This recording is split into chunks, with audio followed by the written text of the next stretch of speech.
So now coming to the next topic which is breathing in other organisms. अभी तक हमने देखा human में कैसे हम ब्रीदिंग करते हैं. अब हम देखेंगे बाकी ऑर्गेनिजम्स जो ब्रीथ करते हैं उनका क्या मैकेनिज्म होता है. जैसे कि एनिमल्स ब्रीथ करते हैं, प्लांट्स ब्रीथ करते हैं, तो उनका जो प्रोसेस है वो कैसा होता है. तो सबसे पहले तो हम उन एनिमल्स की बात करते हैं जिनमें जैसे हमारी चेस्ट कैविटी होती है वहां पे भी सेम उसी प्रोसेस से चलता है. For example we have lion, cows, goats. तो ऐसे कुछ एनिमल्स है जिनका ब्रीदिंग मैकेनिज्म सेम हमारी तरह ही होता है, राइट. इसके अलावा अब कुछ ऐसे ऑर्गेनिजम्स भी हैं अगर हम एनिमल्स की बात करें तो कुछ ऐसे एनिमल्स भी हैं जो कि जिनका ब्रीदिंग मैकेनिज्म हमसे डिफर करता है. सो अब हम एक एक करके उनको डिस्कस करेंगे. सबसे पहले हम यहाँ पे बात करने वाले हैं ब्रीदिंग इन कॉकरोचेस. अब कॉकरोचेस जो होते हैं वो कैसे ब्रीदिंग करते हैं. ऑफ कोर्स वहां पे नोज वगैरह तो नहीं होती जिसकी हेल्प से वो ब्रीदिंग करते, तो वो कैसे ब्रीथ करती हैं. Many insects like cockroaches have small openings called spiracles present on the sides of the body. अब कॉकरोच की जो साइड बॉडी साइड है वहां पे स्मॉल ओपनिंग्स होती है. वो ओपनिंग्स को हम क्या बोलते हैं? स्पाइरेकल्स. ठीक है. Also, they have an air tube-like structure called the trachea that allows the exchange of gases in these insect. और उनके बॉडी में क्या प्रेजेंट होता है? एयर ट्यूब लाइक स्ट्रक्चर होता है जिसको हम ट्रैकिया बोलते हैं, जो हेल्प करता है गैसेस को एक्सचेंज करने में. यहाँ पे बस ये दो चीजें आपको ध्यान रखनी है.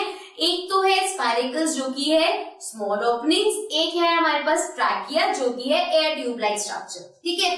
अब इन दो चीजों की हेल्प से वो breathe in and breathe out कर पाते हैं. The air enters the body through the spiracles. अब जो स्मॉल ओपनिंग्स है उसकी हेल्प से बॉडी में एयर जाती है and diffuses in the cells by the trachea, और ट्रैकिया की हेल्प से वो सेल्स तक पहुंचती है.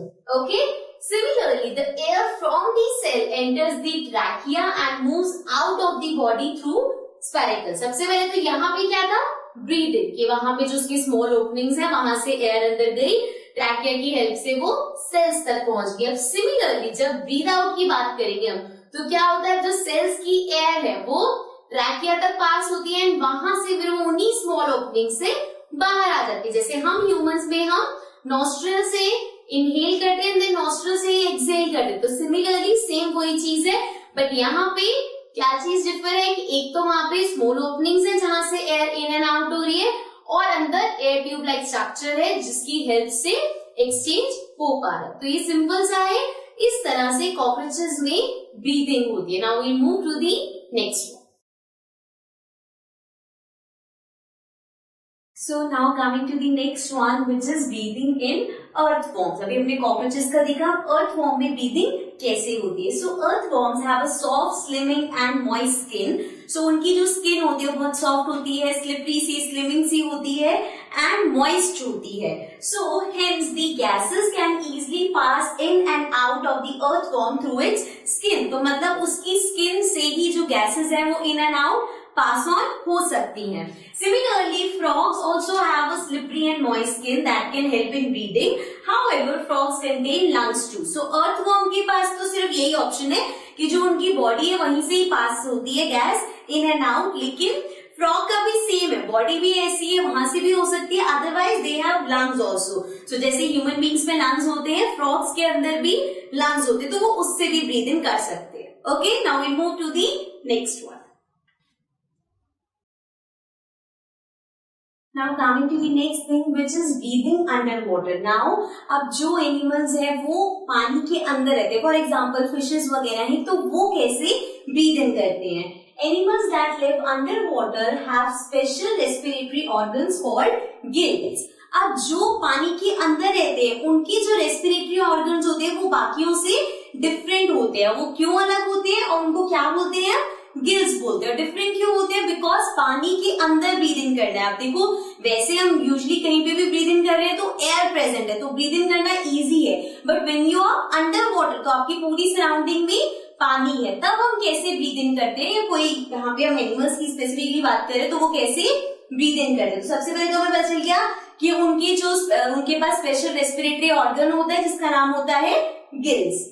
They are a comb-like structure present on the skin of these animal. और ये गिल्स कैसे होते हैं, जैसे कॉम होती है जिससे हम हेयर कॉम करते हैं, सो कॉम-like स्ट्रक्चर होते हैं उनकी बॉडी के ऊपर, जिनको हम गिल्स कहते हैं.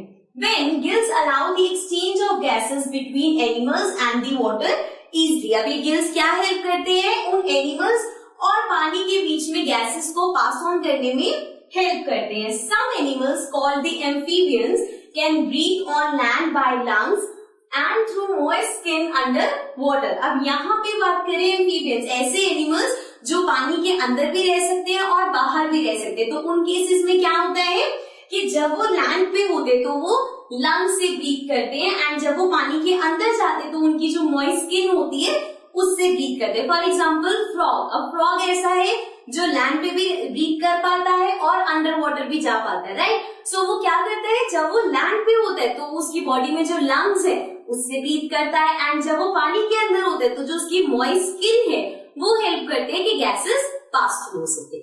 ओके, सो यहाँ पे हमने देखा जितने भी मेन हमारे पास एनिमल्स वगैरह थे, हमने देखा कि उनका ब्रीदिंग मैकेनिज्म कैसे होता है. नेक्स्ट अब हम देखेंगे प्लांट्स के बारे में. प्लांट्स कैसे रेस्पिरेट करते हैं या फिर कैसे ब्रीद इन करते हैं.